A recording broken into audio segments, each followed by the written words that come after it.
పూరీల్లోకి, అన్నంలోకి, చపాతీల్లోకి ఈ మూడిట్లోకి తినగలిగే బీరకాయ కూరని ఎలా చేసుకోవాలో పూర్తిగా చూస్తే మీకు అర్థమవుతుంది. వీడియో మొత్తం చూడండి. హలో అండి, నేను మీ గాయత్రి. శ్రీమాత్రే నమః. ఎంతో రుచిగా కమ్మగా ఉండే బీరకాయ కూరని మనం ఇప్పుడు ఎలా చేసుకోవాలో నేను చూపిస్తాను. నేను అందరం కలిసి నేను చేస్తూ ఉంటాను, మీరు చూస్తూ ఉండండి.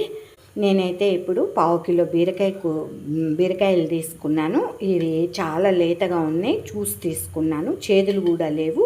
కొంచెం తొడిమెల దగ్గర తుంచి తీసుకునేటప్పుడే చెక్ చేసి తీసుకున్నాను. ఎప్పుడైనా మనం బీరకాయలు కొనేటప్పుడు ఇలా చెక్ చేసుకోకపోతే మనకి ఇంటికి వచ్చినాక చేదు వచ్చిందనుకోండి, మనం తెచ్చుకునేది 1/2 కిలోనో 1/2 కిలోనో దాంట్లో మొత్తానికే కూర తగ్గిపోతుంది. నెక్స్ట్ ఒకవేళ చూసుకోకుండా కర్రీ చేసామనుకోండి, కూర కూడా పాడవుతుంది. అందుకని ముందే చూసుకొని కొనుక్కోవాలి.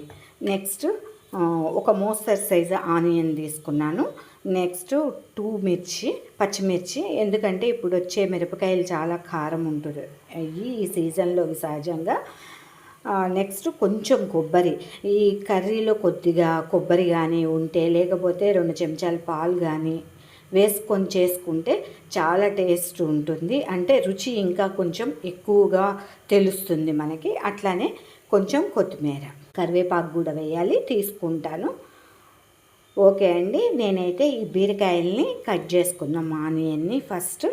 నా వీడియోలు మీకు నచ్చినట్టయితే please like, share, comment, please subscribe. పక్కనే బెల్ ఐకాన్ ఉంటుంది, ప్రెస్ చేస్తే ఎప్పటికప్పుడు నా వీడియోలు మీకు నోటిఫికేషన్స్ రూపంలో అందుతూ ఉంటాయి.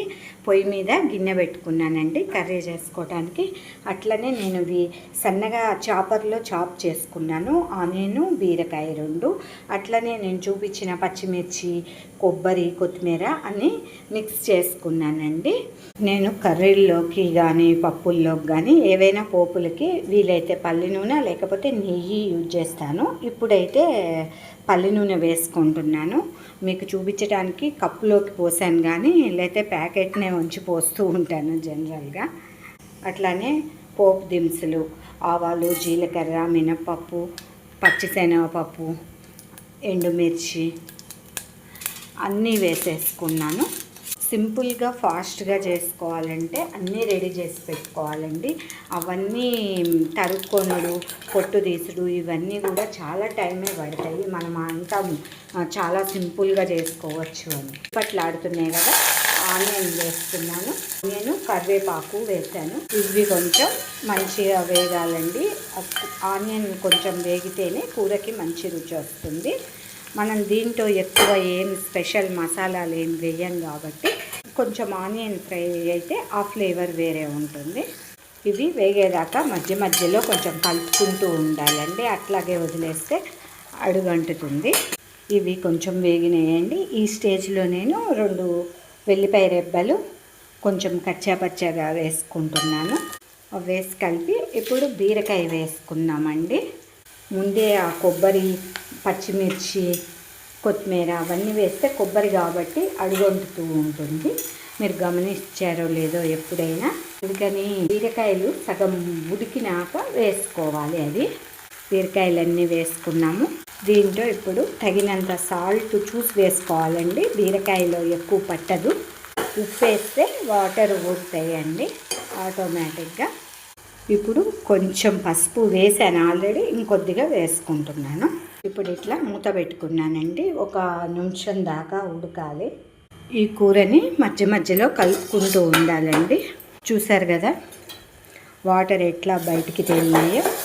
వాటర్ ఉన్నా కానీ అడుగంటుతూ ఉంటుంది ఇది. ఈ స్టేజ్లో మనం గ్రైండ్ చేసుకున్న పచ్చిమిర్చి, కొబ్బరి ఇవన్నీ వేసుకుందామండి. కొత్తిమీర అంతా ముందే వేస్తే ఇంకా బాగా అడుగంటుతుంది. ఈ విధంగా మీరు ఎప్పుడన్నా చేశారా?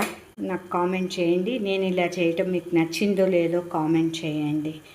ఈ కర్రీ పూరీల్లోకి ఒకసారి మూత వేసి చూద్దాం. మనం ఇందాక నా పచ్చిమిర్చి, కొబ్బరి వేసాం కదా, అయిపోయిందండి కర్రీ. నేను ఆయిల్ బాగా తేలేంత ఆయిల్ పోయలేదు, మీరు చూసారు కదా. నాకు ఆయిల్ ఎక్కువ ఉంటే మా బాబు కూడా తినడు. మేము ఆయిల్ తక్కువే తింటాము. బాగా నూనె పైకి తేలేటట్టు అట్లా పోయాను. ఇట్లా ఇగురు కూరలు అయితేనే మాకు ఇష్టము. కర్రీ అయిపోయిందండి. దీన్ని డిష్ అవుట్ చేద్దాం, డిష్లో పెట్టుకుందాము. పచ్చిమిర్చి బాగా కారం ఉంటాయండి, అందుకనే నేను ఇంకా కారం వేయలేదు. ఎంతో రుచికరమైన బీరకాయ కూరని ఎంత సింపుల్గా చేసుకోవచ్చో చూసేసారు కదా. ఈ కర్రీ చపాతీలకి, అన్నంలోకి, పూరీల్లోకి, ఈ మూడిట్లోకి చాలా బాగుంటుందండి. మీరు ఎప్పుడన్నా ట్రై చేయకపోతే ఒకసారి ట్రై చేసి నాకు చెప్పండి. ధన్యవాదములు.